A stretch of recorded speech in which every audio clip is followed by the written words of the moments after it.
Hello everyone, welcome back to Chemophilus Lorica. हम लोग अपना चैप्टर पढ़ रहे थे structure of atom, right. And structure of atom में हमने बोहर्स मॉडल किया, बोहर्स मॉडल के पोस्टुलेट्स किए एंड उसके बाद मैंने आपको कुछ न्यूमेरिकल्स करने को दिए थे। होपफुली आप लोगों ने वो ट्राई किए होंगे। अगर नहीं किए हैं तो वीडियो देखने से पहले पॉज कर दो, उनको ट्राई करो, फिर आना वीडियो देखने। भाई मैं तो यही सजेस्ट करूंगी। उसका रीज़न है ना कि खुद से जब तक ट्राई नहीं करोगे, मैं अपने हर वीडियो में कहती हूँ न्यूमेरिकल्स बच्चा जब तक खुद से ट्राई नहीं करेगा प्रैक्टिस कभी नहीं होगी। हमेशा एक मन में डर बना रहता है कि ओहो न्यूमेरिकल आ गया। जबकि सच बताऊं, न्यूमेरिकल में कभी मार्क्स नहीं कटते। उसका रीज़न क्या है? आपको आता है तो आता है, नहीं आता तो नहीं आता। मतलब आर या पार की लड़ाई है। ऐसा नहीं है कि आधा अधूरा आपने कंटेंट लिखा, आंसर लिखना है, 4 लाइन लिखी 4 लाइन नहीं, ऐसा कुछ नहीं है। So I would suggest you numerical जरूर ट्राई किया करो। तो शुरू करते हैं। जो पिछली बार मैंने आपको न्यूमेरिकल दिया था वहीं से शुरू करते हैं, उसके बाद अपना नेक्स्ट टॉपिक करेंगे, ठीक है।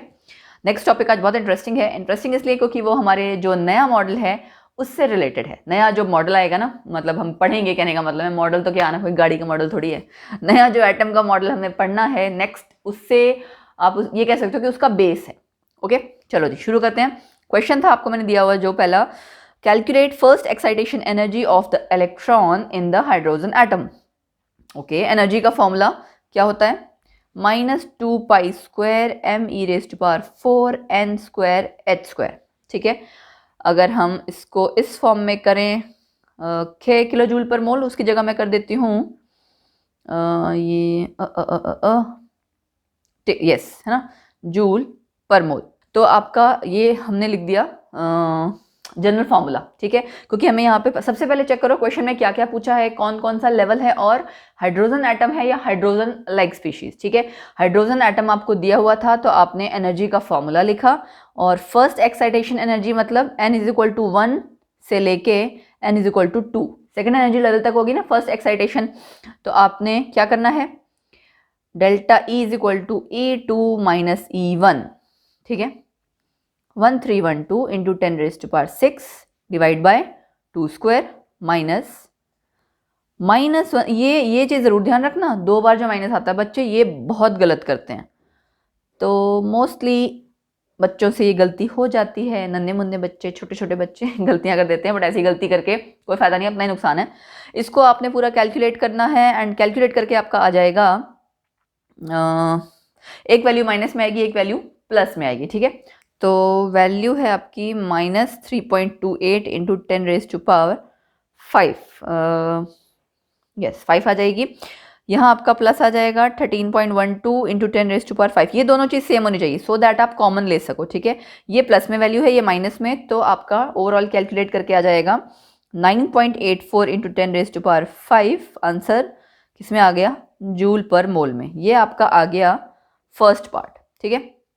अब हमें सेकेंड पार्ट कैलकुलेट करना है। सेकेंड पार्ट में क्या पूछा हुआ था देखो जरा, ionisation energy of the hydrogen atom. Again hydrogen atom के लिए है, आयनाइजेशन एनर्जी क्या होगी, यानी कि अगेन ये डेल्टा ई है। आयनाइजेशन एनर्जी क्या है? इलेक्ट्रॉन को कंप्लीटली रिमूव करना। तो जाहिर सी बात है अगर इलेक्ट्रॉनों को कंप्लीटली रिमूव करना है तो किस लेवल पे लेके जाना है? ई इनफाइनाइट। तो हम क्या कह सकते हैं? ई इनफाइनाइट माइनस E1। ई इनफाइनाइट 0 माइनस की वैल्यू दिस मच। यहाँ पे आप साथ में क्या कर दोगे, वो क्या करने वाली थी मैं, इंटू 10⁻⁶, ठीक है, जूल पर मोल। फाइनल आंसर आपका आ गया 1312 इंटू 10⁻⁶। यस, मुझे भी लग रहा था मैंने कुछ गलत किया। यस कैलकुलेशन में देखो यहाँ पे आपका पॉइंट आना चाहिए, तभी तो हमने 10⁻⁶ इसको लिखा है। यहाँ पे सब जगह पॉइंट मैं भूल गई हूँ, को करेक्ट कर लेना भाई, जल्दबाजी में गलती हो गई। यूनिट कन्वर्जन जब भी करो ध्यान से करो, जल्दबाजी में मत करो जैसे मैंने किया और गलत कर दिया। 1.312 इंटू 10⁻⁶ जूल पर मोल, ये प्लस में आपका आंसर आ गया, ठीक है। हो गया कैलकुलेट, बस यही पार्ट था ना आपका दो। हाँ, एक फर्स्ट एक्साइटेशन एनर्जी और दूसरा था ionisation energy of the hydrogen atom, ठीक है। उसके बाद आपका आता है दूसरा क्वेश्चन। दूसरा क्वेश्चन है कैलकुलेट करना है आपको, मैं इसको पहले सेट कर दूँ। ओके, अब हमारी स्क्रीन पूरी आ रही है तो आप लोग देख सकते हो। तो क्वेश्चन मैंने दिया था calculate the radius of Bohr's fifth orbit for hydrogen atom.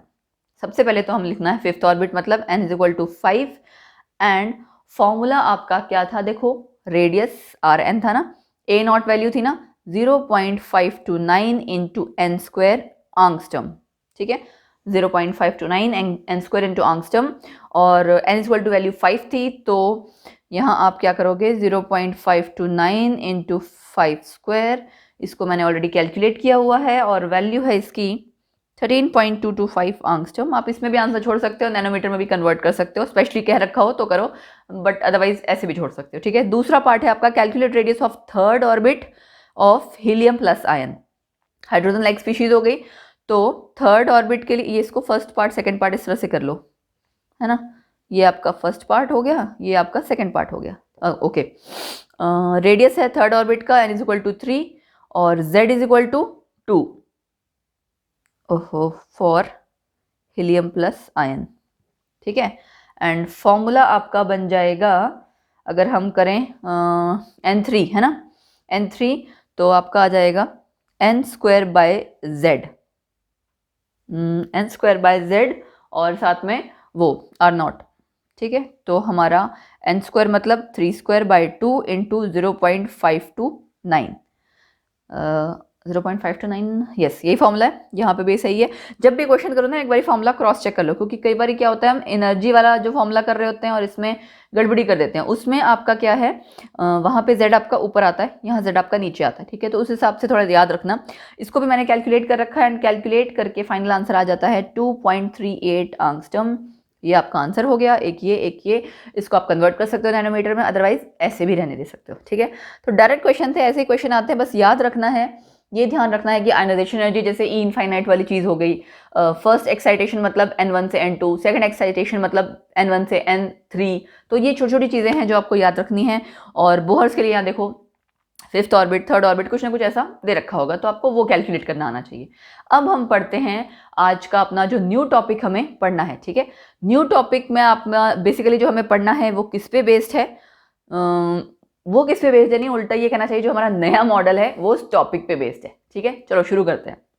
तो हमारा जो न्यू मॉडल है ना वो है आपका क्वांटम मैकेनिकल मॉडल या क्वांटम या वेव मैकेनिकल मॉडल। ठीक है, क्वांटम मैकेनिक्स पे बेस्ड है, क्वांटम या वेव मैकेनिकल मॉडल उसका नाम है, और वो बेसिकली बेस्ड है दो कॉन्सेप्ट्स पे, डी ब्रॉगली कॉन्सेप्ट, ये डी ब्रॉगली साइंटिस्ट का नाम है, और हेजनबर्ग अनसर्टेनिटी प्रिंसिपल, हेजनबर्ग भी साइंटिस्ट का नाम है।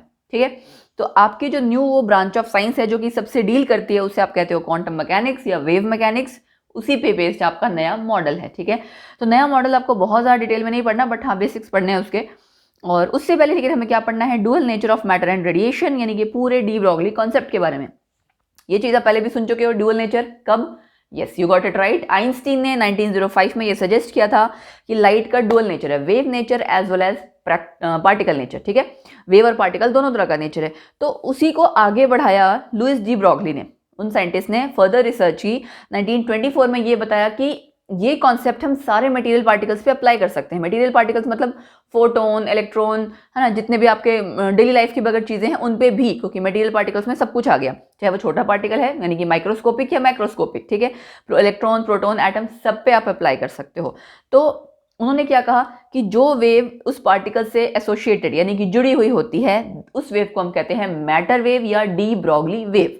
अब जब डी ब्रॉगली वेव की बात आ गई है तो उसकी वेवलेंथ भी कैलकुलेट की, कैसे की, और एक रिलेशन दिया उन्होंने, डी ब्रॉगली रिलेशन। कैसे, किसी फोटोन के लिए देखो आप, एक बार उन्होंने अप्लाई किया प्लैंक्स क्वांटम थ्योरी। ठीक है, प्लैंक्स क्वांटम थ्योरी किस रिगार्डिंग था, वेव नेचर के रिगार्डिंग था, तो उसके अकॉर्डिंग ई किसके बराबर हो जाएगा, एच म्यू। ठीक है, म्यू आपकी फ्रीक्वेंसी थी, फ्रीक्वेंसी उस वेव की।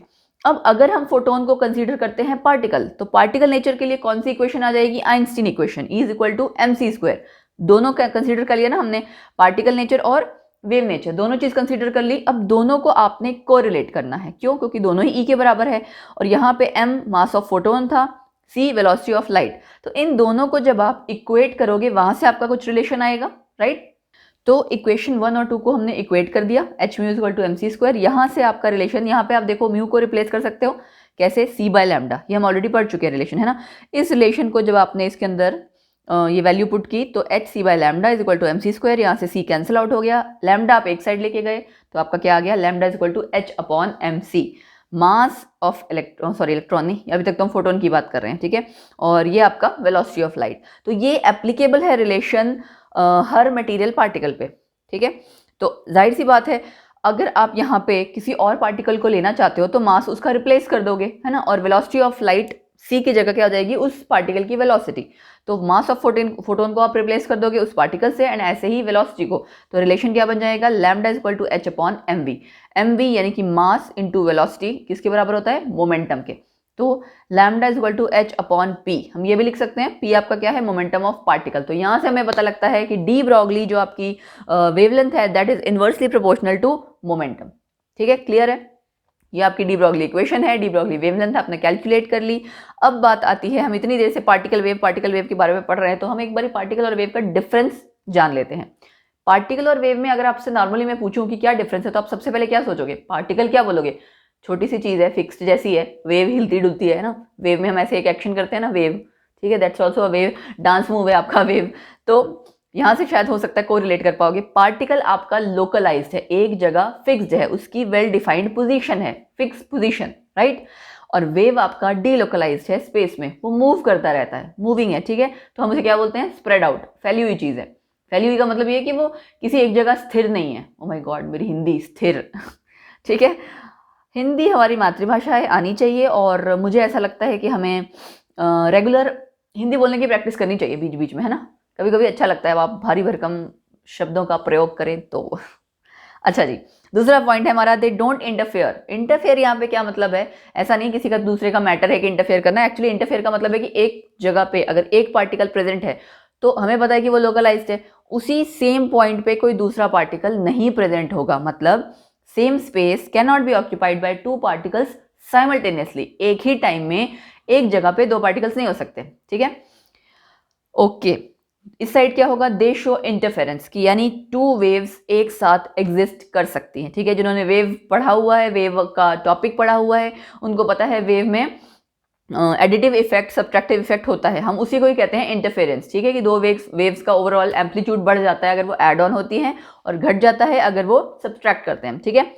तो ये हो गया हमारा पार्टिकल वेव। और कोई और डिफरेंस हो सकता है, यस, एक और हो सकता है, चलो देखें क्या। नेक्स्ट आपका जो ये एक और क्या बोलते हैं पॉइंट हो सकता है, वो है total value is equal to their sum, ठीक है, नाइदर लेस नॉर मोर, ठीक है। जाहिर सी बात है, जब आप किसी एक एरिया में आपके पार्टिकल्स प्रेजेंट है तो हमको गिनोगे ना, पार्टिकल्स हैं, फिक्स्ड हैं, गिन लोगे। वेव के केस में ऐसा नहीं है, इंटरफेरेंस में मैं अभी भी बता रही थी ना, रिजल्टेंट आपका ज्यादा या कम दोनों हो सकता है, ठीक है। तो ये हो गया हमारा पार्टिकल और वेव में फर्क। अब आता है आपकी दो तरह की जो वेव्स हैं उनका डिफरेंस। इलेक्ट्रोमैग्नेटिक वेव्स, याद है ना, इलेक्ट्रोमैग्नेटिक हमने थ्योरी पढ़ी हुई है पूरी, ठीक है। और मैटर वेव्स, इलेक्ट्रोमैग्नेटिक वेव्स में क्या था, दे आर एसोसिएटेड विद, जाहिर सी बात है, दो तरह की फील्ड्स थी, इलेक्ट्रिक फील्ड, मैग्नेटिक फील्ड, जो कि आपस में परपेंडिकुलर थी और also perpendicular to the direction of propagation of that wave या लाइट, आप जिसको भी कंसिडर कर रहे हो। मैटर वेव में they are not associated, obvious सी बात है, इसमें कुछ नहीं है, कोई इलेक्ट्रिक मैग्नेटिक फील्ड नहीं है, सिंपल है भाई, सीधी सादी। अच्छा जी, यहाँ पे they don't require any medium for propagation, इसको किसी माध्यम की जरूरत नहीं है जिससे कि वो प्रोपोगेट करे, ठीक है। ये वैक्यूम में से भी पास कर सकती है, लेकिन ये इसका अपोजिट हो जाएगा, ठीक है। फिर ये ट्रैवल करती हैं लाइट की स्पीड से, लाइट की स्पीड कितनी है, 3 × 10⁸ मीटर पर सेकेंड, और ये ट्रैवल करती हैं उससे थोड़ी सी कम, क्योंकि हम मानते हैं कि लाइट की स्पीड सबसे ज्यादा है। सूरज की किरणें हमारे तक बहुत जल्दी पहुंचती हैं, तो हम कहते हैं लाइट की स्पीड हमारी काफी ज्यादा है, इनफैक्ट सबसे ज्यादा कह देते हैं। अच्छा जी, यहाँ पे आपका क्या आएगा, they leave the source. Leave the source मतलब, इसका क्या मतलब हुआ, मतलब जिस सोर्स से लाइट आ रही है ना, वो लाइट उससे अलग हो जाएगी, सोर्स आपका साथ के साथ नहीं आएगा, उसको हम क्या कहते हैं, एमिशन होना, लाइट एमिट हो जाए, एमिट आउट मतलब अलग हो जाए।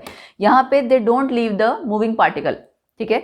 जहां से लाइट आ रही है वो पार्टिकल साथ साथ चलेगा, ठीक है, वो हमेशा साथ निभाएगा, कभी साथ छोड़ के नहीं जाएगा।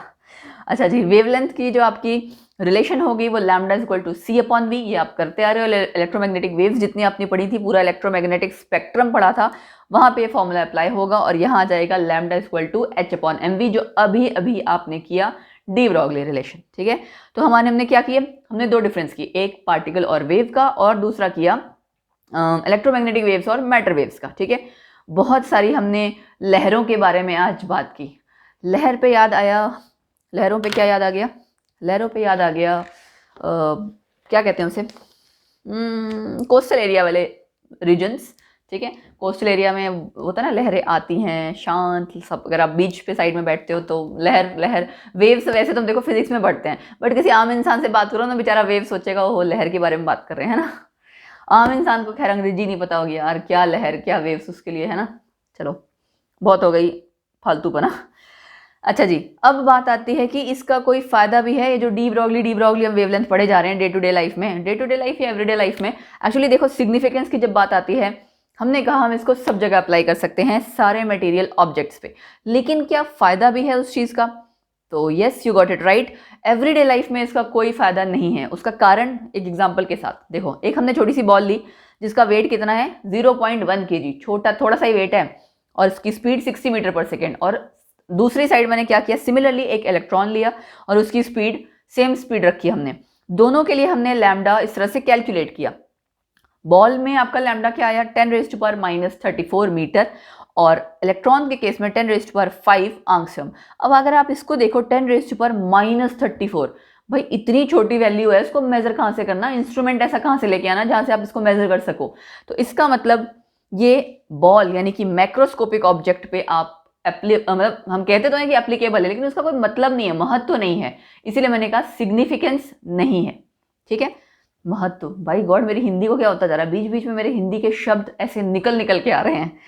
अच्छा जी, but similarly electron with same speed gives 10⁻5 angstrom, इसका मतलब ये मेजर कर सकते हो आप। तो इसके वजह से हम क्या कह सकते हैं, डी ब्रॉगली रिलेशन का एप्लीकेबल दोनों पे है, लेकिन एवरीडे लाइफ में, डेली लाइफ में कोई सिग्निफिकेंस नहीं है, और अगर सिग्निफिकेंस है तो माइक्रोस्कोपिक ऑब्जेक्ट्स पे है, सिर्फ और सिर्फ माइक्रोस्कोपिक ऑब्जेक्ट्स पे।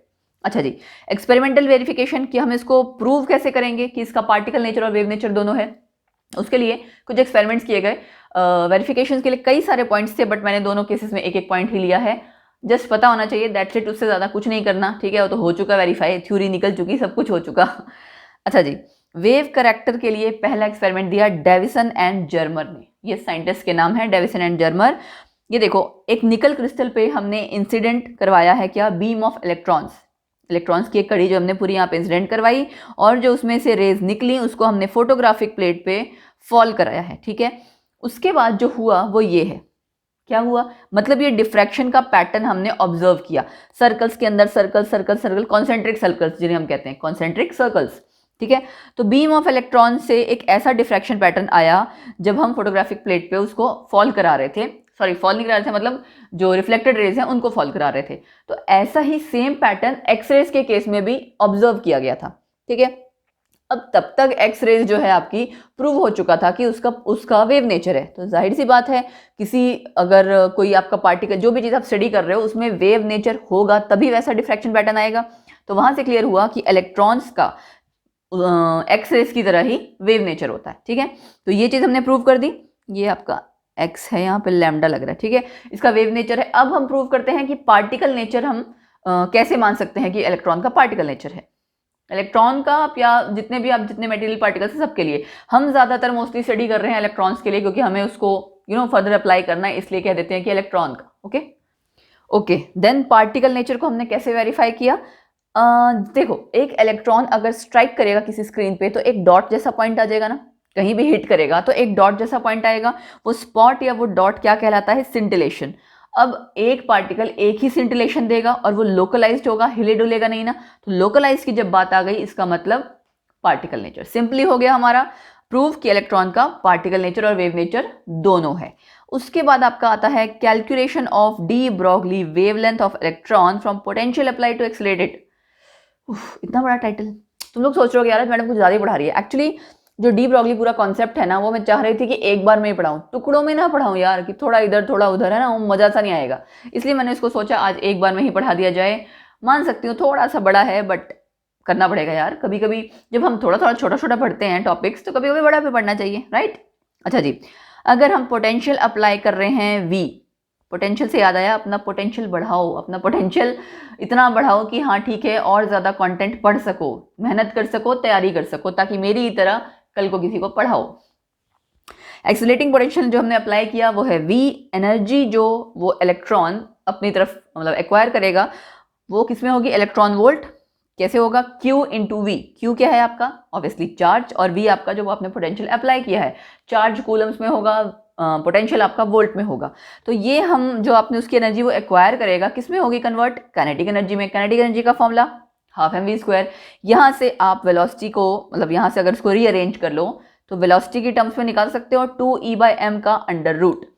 इसको कुछ नहीं करना है, पुट कर दो h/mv में। h/mv में जब आपने पुट किया इसको, फाइनल रिलेशन आपका आ गया h/2me, इसका अंडर रूट। अंडर रूट किसका? 2me का सिर्फ, ठीक है। ये आपका क्या है, क्या बोलते हैं, काइनेटिक एनर्जी, ठीक है। इसको इलेक्ट्रॉन वोल्ट में हमने एक्सप्रेस किया था ना, यहाँ पे इलेक्ट्रॉन वोल्ट लिख दो बस। ये फाइनल आपका रिलेशन आ गया, जहाँ पे अगर आपको पोटेंशियल पता है तो आप ये लैम्डा की वैल्यू कैलकुलेट कर सकते हो, ठीक है। E is for electron, mass of ये रिलेशन ना सिर्फ आपके इलेक्ट्रॉन के लिए है, ऐसा ना हो किसी भी पार्टिकल पे लगा दो। ये रिलेशन इलेक्ट्रॉन के लिए है। 2mev, h Planck's constant, m mass of electron, E charge of electron, 1.6 × 10⁻⁻19 coulomb. हो गया बहुत हो गया, ठीक है। अब कुछ रह गया? यस, एक छोटा सा टॉपिक रह गया है, उसके बाद ये कवर अप हो जाएगा। फिर न्यूमेरिकल आपको खुद से करने हैं, क्योंकि तुम लोग बहुत ब्रिलियंट हो। पूरा टॉपिक पढ़ने के बाद न्यूमेरिकल खुद से कर सकते हो, और उसको मैं डिस्कस करूंगी नेक्स्ट टॉपिक में, नेक्स्ट लेक्चर में। टॉपिक नहीं कहना चाहिए। तो अगर आपने सारी वैल्यूज पुट कर दी उस रिलेशन में, तो फाइनल रिलेशन क्या आ जाएगा? h की वैल्यू 2m, सब कुछ कॉन्स्टेंट सी था ना, कॉन्स्टेंट्स बोल दिया, कांस्टेंट था। तो सारी वैल्यू पुट करने के बाद वैल्यू आपकी आ गई 1.226, इसको आप 1.23 भी ले सकते हो, इंटू 10⁻⁻9, और डिवाइड में आपका आ जाएगा लैम्डा, सो लैम्डा नहीं, अंडर रूट v, ठीक है। पोटेंशियल की वैल्यू जस्ट डायरेक्टली पुट की और लैम्डा कैलकुलेट किया। इस पे बेस्ड क्वेश्चन आता है भाई, तो कर लेना। भाई और बहनों दोनों, सारे लोग भाई नहीं हो सकते, वैसे सारे लोग भाई बहन भी नहीं हो सकते, है ना। समझदार के लिए इशारा काफ़ी है। अच्छा जी, derivation of Bohr's postulate of angular momentum from de Broglie equation. आपको याद है, आपने एक रिलेशन पढ़ा था बोहर्स के पॉइंट्स में, जो हम थ्योरी पढ़ रहे थे, mvr = nh/2π। मुझे नहीं पता याद है कि नहीं याद है, मुझे याद है इसलिए मैंने बता दिया। अब खुद से पहले याद करो, याद करके फिर इसको पढ़ो। तो उसमें क्या है, बोहर मॉडल के अकॉर्डिंग इलेक्ट्रॉन रिवॉल्व कर रहा है सर्कुलर ऑर्बिट में। अब सर्कुलर ऑर्बिट में अगर रिवॉल्व कर रहा है, डी ब्रॉगली के अकॉर्डिंग उसका वेव नेचर है, तो कैसे ऐसे करेगा रिवॉल्व? ये मैंने अच्छा नहीं बना रखा, बट ठीक है यार, काम चला लो। ये आपकी वेव के फॉर्म में अगर मूव कर रहा है, ये है इन फेज की, दोबारा उसी के ऊपर ओवरलैप कर जाएगा। ये है आउट ऑफ फेज, क्रॉस हो जाएगा, इंटरसेक्ट कर जाएगा, ठीक है। तो अगर आपका कॉन्टिन्यूसली उसी ऑर्बिट में मूव कर रहा है इलेक्ट्रॉन, तो इन फेज होना बहुत जरूरी है। इन फेज कब होगा? जब जो वेव है वो कंप्लीटली इन फेज तब होगा जब हम सरकमफ्रेंस को एक कह सकते हैं कि इक्वल रखेंगे to an integral multiple of wavelength, कि वो वेवलेंथ उसी पे ओवरलैप करती हुई दोबारा से, है ना, मूव करता रहे वो इलेक्ट्रॉन इस तरह से वेव की फॉर्म में। तो हम उसको कैसे कोरिलेट करेंगे? 2πr सरकमफ्रेंस किसके बराबर होगा? Multiple of the wavelength of that, जो आप मतलब इलेक्ट्रॉन जो वेव नेचर शो कर रहा है ना, उस वेवलेंथ का एक इंटीग्रल मल्टीपल होगा। तो इसलिए मैंने लिखा n लैम्डा, ठीक है। r आपका यहाँ रेडियस है उस ऑर्बिट का, n है कोई आपकी इंटीजर की वैल्यू। यहाँ पे मैं लैम्डा की वैल्यू पुट कर सकती हूँ, h/mv पुट कर दी मैंने, बस। इसको बाद इसको रीअरेंज करना है, mvr = nh/2π। आ गया हमारा पोस्टुलेट, डिराइव हो गया, Bohr's postulate of angular momentum. बस इतना ही करना था हमने आज, और ना और कुछ नहीं करना। और अब आपको न्यूमेरिकल करना है। न्यूमेरिकल मैं फटाफट से बता देती हूँ कौन से क्वेश्चंस हैं। और न्यूमेरिकल्स के लिए देखो, मैं +2 के स्टूडेंट्स को भी यही कहती हूँ, जो भी स्टूडेंट्स है +2 क्या, कोई भी स्टूडेंट मेरे पास आता है, मैं उनको यही कहती हूँ न्यूमेरिकल ट्राई करो। आज भी आपने क्या करना है, पूरी वीडियो पढ़ने के बाद वीडियो पॉज कर देनी है। पॉज करने की भी जरूरत नहीं है, सॉरी, हम डिस्कस तो नेक्स्ट टाइम करेंगे। आपने मुझे इस वीडियो के कमेंट सेक्शन में बताना है, जो भी क्वेश्चंस मैंने आपको दिए हैं उसको ट्राई करके उसका आंसर 1 दिस 1, आंसर 2 जो भी आएगा दिस 1, ठीक है। तो देखते हैं कितने लोग हमें आंसर करेंगे और कितनों का सही होगा, ठीक है। ओके देन, क्वेश्चंस देखते हैं पहले। तो मैंने आपको दिए हैं 3 क्वेश्चन। सबसे पहला क्वेश्चन है मास ऑफ एन इलेक्ट्रॉन, इतना ये पता ही है आपको। If it's kinetic energy is this much, 3 × 10⁻⁻25 joule, calculate its lambda. बस सिंपल है, डायरेक्टली वैल्यू पुट करो, कैलकुलेट करो। दूसरा क्वेश्चन है, ये है कंपैरेटिव थोड़ा सा। 2 particles A and B, 2 particles दिए हैं आपको, दोनों ही मोशन में हैं। If the wavelength associated with particle A is this much, एक की वेवलेंथ दी है, लैम्डा ए आपको दी हुई है, लैम्डा बी कैलकुलेट करनी है। और एक और चीज दी हुई है, if it's momentum is half of A, यानी बी का वो मोमेंटम ए के हाफ है, ठीक है। ये आपको कैलकुलेट करना है। तो एक और क्वेश्चन है, एक और क्वेश्चन कर लेते हैं, ठीक है।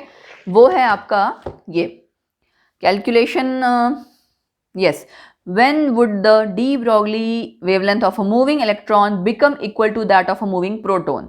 देखो कुछ नहीं दिया हुआ इसमें, कोई वैल्यू नहीं दी हुई, और बहुत सिंपल सा कंपैरेटिव क्वेश्चन है, बट बच्चे छोड़ देते हैं। डी ब्रॉगली वेवलेंथ आपने उसका फॉर्मूला लिखना है, एक बारी इलेक्ट्रॉन के लिए एक बारी प्रोटॉन के लिए, और उसमें कंपैरिजन करना है। मास दोनों का पता होना चाहिए। मास ऑफ प्रोटॉन मैं नहीं बता रही बिकॉज मैं उम्मीद करती हूँ कि मास ऑफ प्रोटॉन आपने पढ़ा होगा, इसी चैप्टर में मैंने स्टार्टिंग में पढ़ाया है। जाओ जाके पुराने अपने नोट्स चेक करो, मास ऑफ प्रोटॉन वहां से उठाओ और इसके बाद यहाँ पुट करो, ठीक है। ओके देन गाइज, आज के लिए हमारा इतना ही काफी है, बहुत हुआ आज का ज्ञान। मस्त रहो, खुश रहो, क्वेश्चंस करते रहो, पढ़ाई करते रहो, मस्ती करते रहो, और यस कमेंट सेक्शन में ज़रूर बताना कि आपने जो क्वेश्चन सॉल्व किए उसका आंसर क्या है, ठीक है। बाकी कुछ नहीं, अगले लेक्चर में फिर पढ़ेंगे, जैसे हम लेके आ जाते हैं अपना नया नया कंटेंट, तो नेक्स्ट लेक्चर में हम फिर पढ़ेंगे। एंड ठीक है, okay then, bye bye, take care, keep unrolling the mystery of chemistry with myself Lorica. So bye.